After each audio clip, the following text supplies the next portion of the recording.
Hi, everybody. Dan Illman and Matt Bernier, the DRFBets race of the day for Thursday, June the 28th. Race number 3 at Belmont Park. We kick off the Pick 6, a bet you can play with your very own DRFBets account. Sign up, grab $100 in free cash. Learn more at drf.com/bet. Let's take a look at this field. We're going 6 furlongs. It's an optional claiming race for fillies and mares.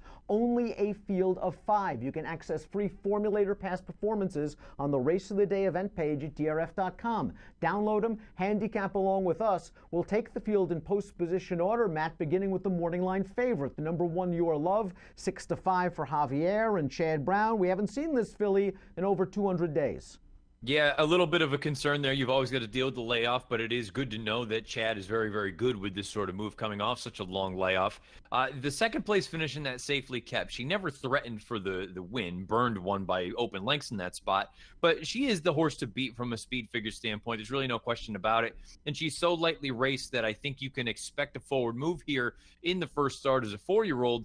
I suppose the concern becomes what kind of price are you going to get? And again, as good as Chad is off this layoff, is she going to be ready to go, possibly being slightly pace compromised? And you wonder if she's prepping for Saratoga and stakes races there. This is a filly that really has only run one bad one, and that was in last year's test to grade 1. Chad really kind of throwing her to the wolves in start number 3, but she did respond nicely coming out of the test. Winner 2 starts back. You mentioned the safely kept. I was a little concerned that the safely kept was a closer's race won by Burned, and Your Love also came from the back of the pack, but she did finish ahead of 3 next out winners, and you did mention that Chad is very good off the layoff. The one she's going to have to catch most likely, though, is the number 2, Nisha, as we see from our Timeform US pace projector. Short field, we expect it to favor horses on or near the early lead, and Nisha looks as loose as she wants to be, and hey, she's 4 for 5 lifetime on dirt.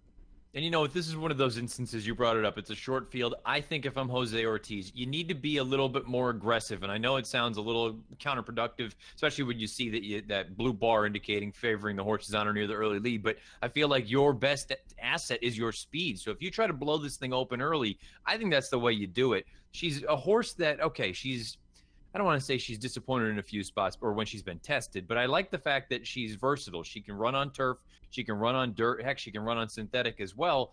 But I really think that the dirt is actually what her best game is. And I think if you're out there by your lonesome, I know those 2 runs on the dirt most recently were both over wet racetracks at Aqueduct, but I think she's going to work out very similar trips. Now, maybe she'll be sweating it out at the end, but I think she's going to be really tough to run down. She was ridden brilliantly by Paco Lopez in that most recent dirt start on February the 8th. Paco wasn't only riding Nisha, it seemed like he was riding the horse that Nisha had to beat, and that was Sounds Delicious. He put that horse in a pocket on the backstretch, drifted out a bit on the turn, and then when he saw Sounds Delicious coming in towards the inside, he kind of altered course to take the rail away when Sounds Delicious came out, and he started a little bit of the drift job. We know Sounds Delicious is okay. She came out of that race to win a 2X with an 87 buyer. She then won the correction stakes with a 97 buyer, and then she finished second before being DQ'd in the grade 3 distaff with an 88 buyer. If Nisha is loose and Your Love's not ready, Nisha can make this field pay. Let's talk about the 3 Quick Release, who does have a little bit of speed, but boy, when you blow a big lead like that at Monmouth, a track that usually favors speed horses,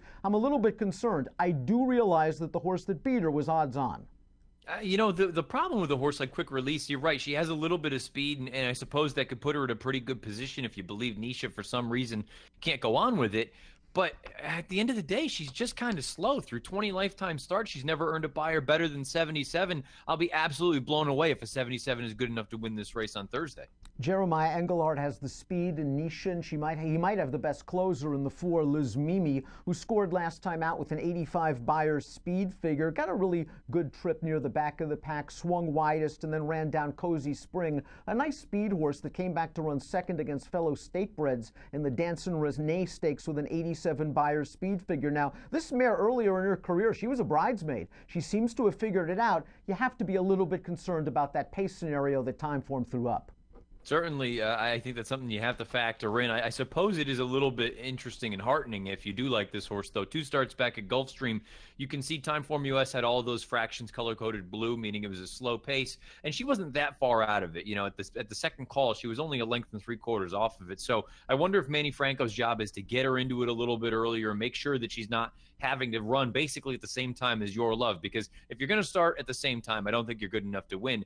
I do think there's a scenario where maybe she's the one that actually actually sits just off Anisha. And if that's the case, I think she's got a puncher's chance. Completing the field is Yorkie Poo Princess, who has been an overachiever since day one. A bargain purchase at the sales, a maiden claiming winner turned into a 3-time stakes winner, and her most recent race, the Grade 3 Charlestown Oaks, way back in September. She was 75-1, and I thought she got a little bit of a silly ride. She made this gigantic brush down the backstretch through into the teeth of a fast pace, opened up the lead, was passed by a nice horse in Tequilita, and was dead game to finish second. And heck, she finished ahead of Burned, who came back to beat Your Love at Laurel. This filly's got some sneaky speed, but we are dealing with the layoff.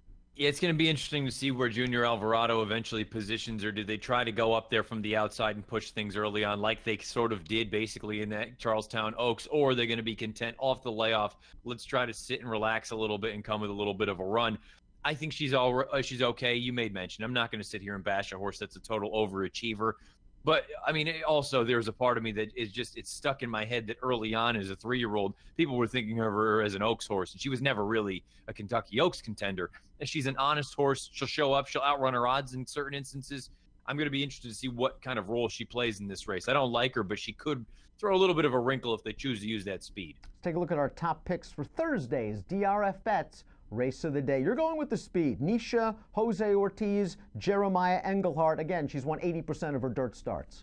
And I think you bring up a big piece with Your Love. I think Your Love is the best horse in the race, but this could easily be a means to an end to get to something up at Saratoga. And again, that tactical advantage that Nisha brings to the table, I'm interested in her on top. I'm also interested in Jeremiah's other horse. I think there's a scenario where Luz Mimi sits very close in attendance, and maybe she's not good enough to beat Nisha, and maybe that tactical advantage is too much. But I think it's those two Jeremiah horses along with Chad's horse. Not a lot of value with Your Love, and I do certainly understand that she might be prepping for Saratoga. I just think she's better than these horses, and I think she has enough tactical speed. She showed it 3 starts back that Javier's not going to let Nisha get too far away. I think he's going to hustle her out of there and try to at least get a tracking spot and take his shot turning into the stretch. I do like Liz Mimi a little bit coming for a piece. I went 1-4-2 in race number 3, kicking off the pick 6 at Belmont Park on Thursday. You can play that Belmont card with the new DRFBets account. New signups grab $100 in free cash. Learn more at drf.com/bet. Approximate post time for race number 3 at Belmont on Thursday. We're kicking off the pick 6,